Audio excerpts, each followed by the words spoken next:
Hey, it's Ed here. Today we're taking a look at technical analysis for Bitcoin. I'll cover wave analysis with Elliott Wave theory and provide multiple scenarios your price may take and explain why I prefer one count over another.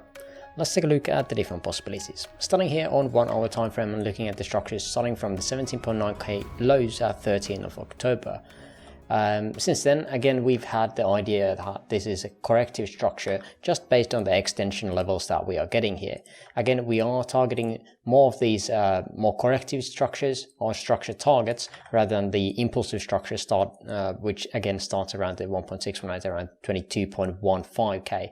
So that's the reason I'm still bearish and why I'm thinking that this whole structure here is corrective. Now, we had quite a few different alternates for this structure over here.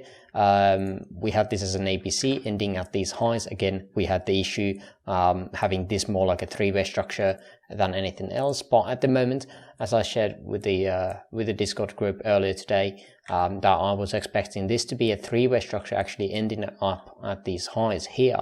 And since then, I would be expecting A, B, and then C coming down.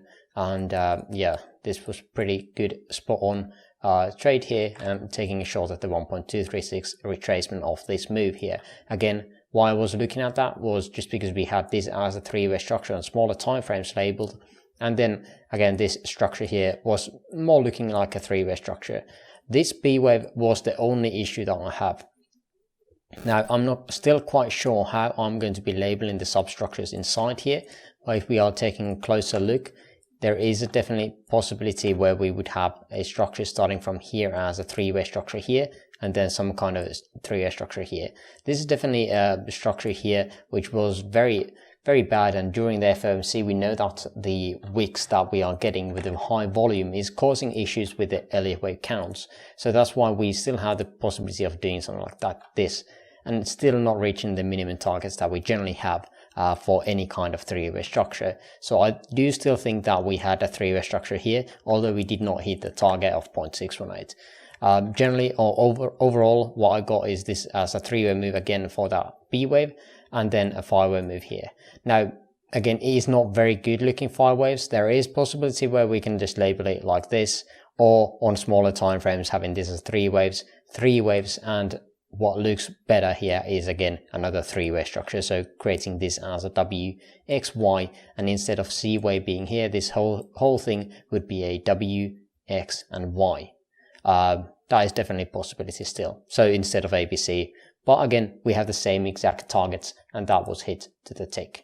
So that's that.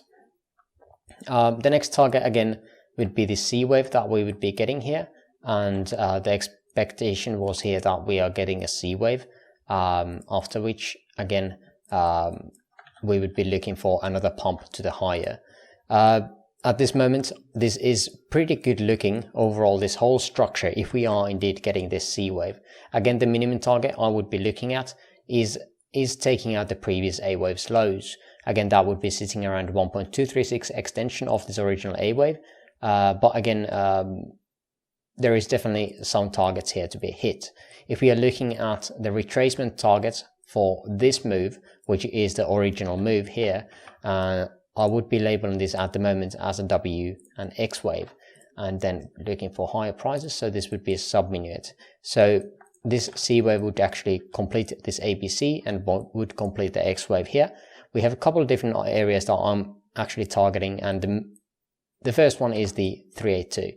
Again, if you've followed this channel for a bit, you know that any three-way move, I'm always looking at the minimum as as a minimum retracement for any three-way structure. I would be looking for that 382, which would be around 19.8k. At that point, we would be lining up pretty well with the 1.382 extension of this A wave here for the C wave. So that is definitely one target to be had. Other targets are not very well lining up. We have the golden pocket here, which is definitely an area of interest. There is a lot of volume here as well. Of course, golden pocket is just at the lower side of this large volume node that we have here, just below the point of control here as well. So that is definitely some interesting area for sure as well. that has some kind of lining up with the 2.236. Not really the best here, and the 0.5 does not really have anything there either. If we are looking at, let's check out the non-Elliott Wave local structures and supports. We do have some, let's actually get rid of that and that. We do have some areas here with a daily, weekly and naked point of control right below the 0.5, but again, they're not really lining up too well. This daily here at the golden pocket is lining up with the point of control, and there's some of these higher time frame targets that we are getting for this C wave. Again, we don't really have too much in here either, and just basically this fair value gap, if we are looking at higher time frame here, could be getting us quite fast down pull as well. But at least the target is taking out this A wave low, and that is probably going to be the TP1 that I'm going to get here, or at least I'm trying to get. But yeah, that would be the X wave.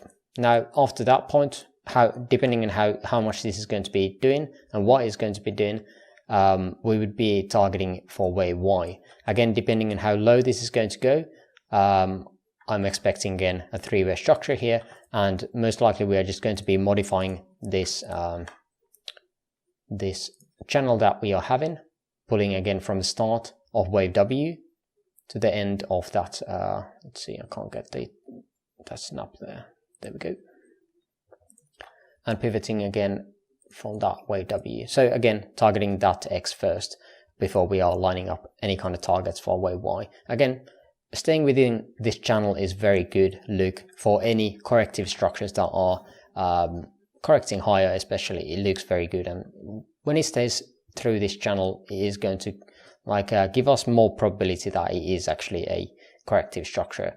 Here, like we did on ETH, if we would have punctured through this trend line basically that we had here as the base channel, we would have most likely had a third wave instead of this C wave. And on ETH, we definitely did have the possibility of doing this, and of course we could be looking for a completed five-way move there as well, and looking for pivots downwards already there. But I'm going to be making another video on that later on, probably tomorrow. But I think this is all I'm looking at the moment for Bitcoin. Again, this is kind of hard structure to interpret here, but I feel like this is the best at the moment I can do. This is going to be giving us a pretty good structural look here as well, if we are comparing the time element against the first original time or first original wave move of this wave W here. So this is definitely an area of interest here, and yeah, definitely before, well, not definitely, but it would be looking good that if we are somewhat in similar time frame here for that X wave to be completed as we did for that wave W here. But I think that is pretty much everything I wanted to share at this very moment for Bitcoin. If you made it this far into the video, I would appreciate the likes. Link to my free Discord server in the description below, and for now I thank you for watching and hope you have an amazing rest of your day. See you in the next video. Bye bye.